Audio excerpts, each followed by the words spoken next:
and thank you very much for joining us in this Managing Change series at SpeakIn. Welcome, and can we have a very quick introduction, Avik? Hi, Deepshika. Thanks for having me on your show. Just a very quick intro. I've got about 20 years of prior experience in the Big Four global consulting world. And now, since I've been on my own, I am a trainer, a visiting faculty at institutes such as IIT-Delhi and XLRI, an entrepreneur, and I'm just starting my new startup, which is called Nuva, which is in the HR tech space. Being a part of TIE, I try and do my bit in mentoring other startups. Great. So, Avik, unprecedented time. We've never seen something like this before. And the biggest thing that we as business people can think of is the WFH, the work from home. It's completely going to change the way businesses function and individuals work. What is your sense of the situation? I think it plays a little differently across multiple sectors. Okay. So take the major MNCs, and within that take services, which have formed, the bulk of the private sector enterprises. And if you're talking, let's say, about an IT, an IBM or an HCL, an Accenture, many of these have had institutionalized work from home practices. So for them, it is not something that is completely out of the ordinary. The additional trouble for individuals is the lack of freedom. Earlier, I could go out, I could do my bit, and now that freedom is completely constrained. But that work from home, in terms of the modalities, the processes, the methodology, the compliance, all of that is still sacrosanct. Now, who gets the hit? Getting the hit is the entire spectrum of smaller organizations who haven't got that methodology in place, who don't have that technology and the techniques in space. Startups, certainly, where it's critical typically for the founders, for the core team, because you have like 5, 10, 15 people to constantly meet and brainstorm and so forth. And therefore, you're constrained in terms of methodology, you're constrained in terms of technology, and you're constrained in terms of process, because you necessarily haven't reached a maturity of a level that would allow work from home to happen very seamlessly. So I think those are the people who are going to get most and who are actually being the most affected at this point. Sure. So, but what does it actually mean? From an individual perspective, I think it is currently, even though, and you say organizations like Accenture, maybe the IBMs and consulting organizations, the IT firms, they had that culture for work from home, particularly in the back office operations or the global data centers or the knowledge centers that we have. But now it's kind of forced, right?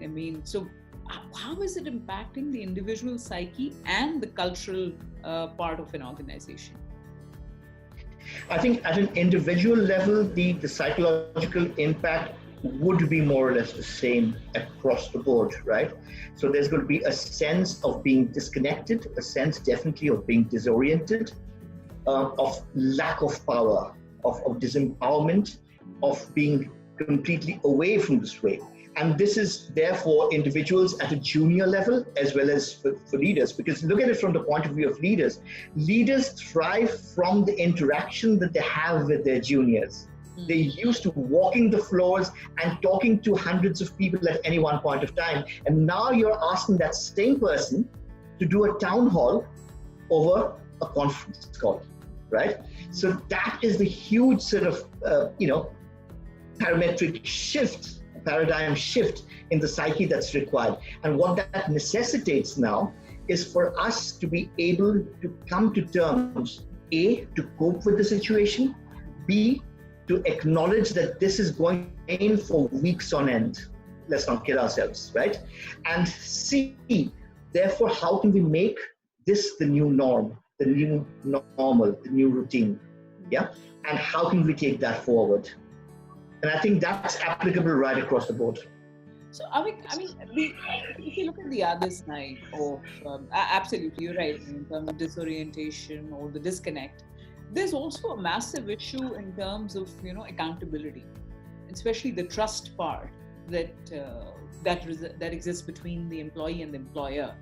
and on one side the employer feels that, or the leaders feel that, where is the accountability? Is the person working? Is the person actually, what is the productivity level? Because in office typically you have, processes and mechanisms to monitor productivity if everybody is in the same vicinity.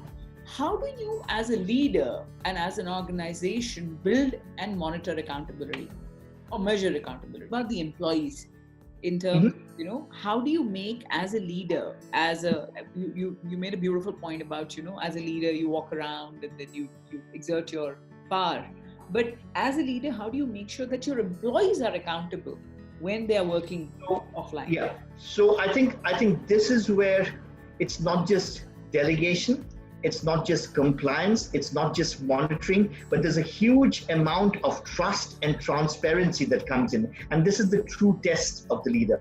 So let's talk about 2 or 3 things. Number one, whenever we have conference calls, we have check-in calls. So the number, the frequency, the regularity of these calls may need to be increased.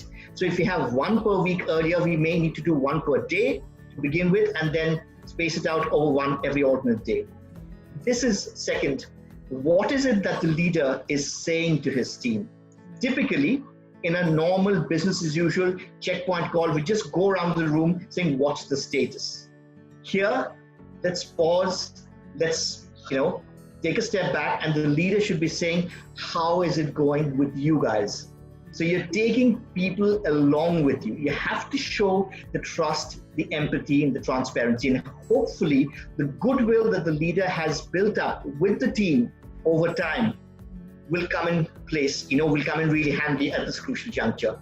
3, we have to change or calibrate certain rules of the game. You may have a particular project methodology or a discipline or a delivery saying these 5 things need to happen, but they're not sacrosanct. They haven't come to us from God. Now is the time when leaders have to say, because leaders always grumble, that's the 3rd thing. So leaders always grumble saying, if I had time, I would rehaul this, I would revisit that, I would overhaul this, I would disrupt that. You got time, go do it. Excellent, fantastic, Avik. And now similarly, if I were to look at it from the other side, if I were to sit on the other side of the table and as an employee, and as we talked about slightly earlier, that this will have a far-reaching impact on employment and employability of a lot of people.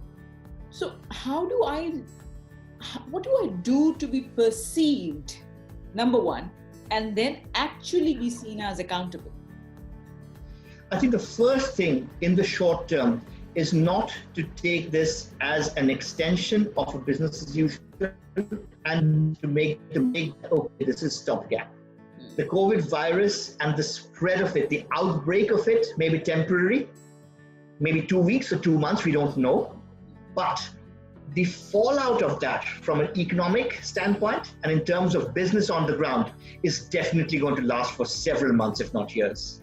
So at the point of time, if I'm an employee, first thing, let me not take my job for granted.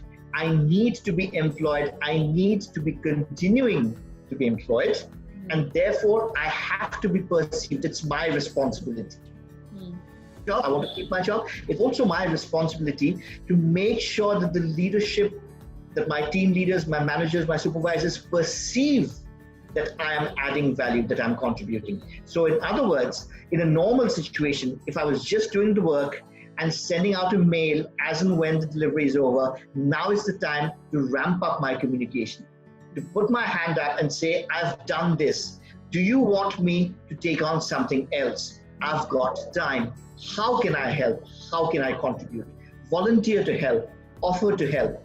And this is also the time, I'm looking at a silver lining, right? Try and calibrate your role. Try and grow your role, mold your role into something bigger and better. You may have been doing X, Y, and Z. Now is the time to say, hey, I can also do A. Do you need help with A or B or C? Excellent. Fantastic point. So as we close, Avik, I mean, we spoke about the changing fabric of the global workplace, as they say. What are your final observations on, what do you see? What are your predictions? Where is this headed? What's going to happen? Delhi, India, Calcutta, global? Where are we headed? Well, I think globally, to say that this is what we're witnessing is already a meltdown is not an exaggeration by any means, right? Be that economically, be that otherwise. I mean, we've heard for more than, I think, a decade and a half or 2 decades that the world is small and the world is flat. And I think this is the time when all of us across borders, beyond borders and geographies have to realize how closely integrated this is, right? So purely from an economic standpoint, certain countries or economies or even us may have had this policy saying, okay, this is what we do and it's us and versus you. Something like this, I think, sensitizes us to the fact of the very frailty of that notion and how flawed that notion is, right? And what does it mean? It means that this is an opportunity for us to work better, to work more closely together, and to revisit what we call organizational culture. Because at the end of the day, you have processes, you have compliance, you have checks and balances, but organizational culture and the way organizations and people work together is so much to do with human interaction. And this is an opportunity for us to delve into the deep wells of human connectivity and understanding and empathy. Oh, that's fantastic, Avik. And I'm sure that, a lot of organizations world over are battling this crisis. Yes. And we hope there is hope on the other side of this crisis, and all is not lost. Best is yet to come. Thank you very much, Avik, for your time, and thank you, Deepika. Thank you for helping us manage change. Thank you.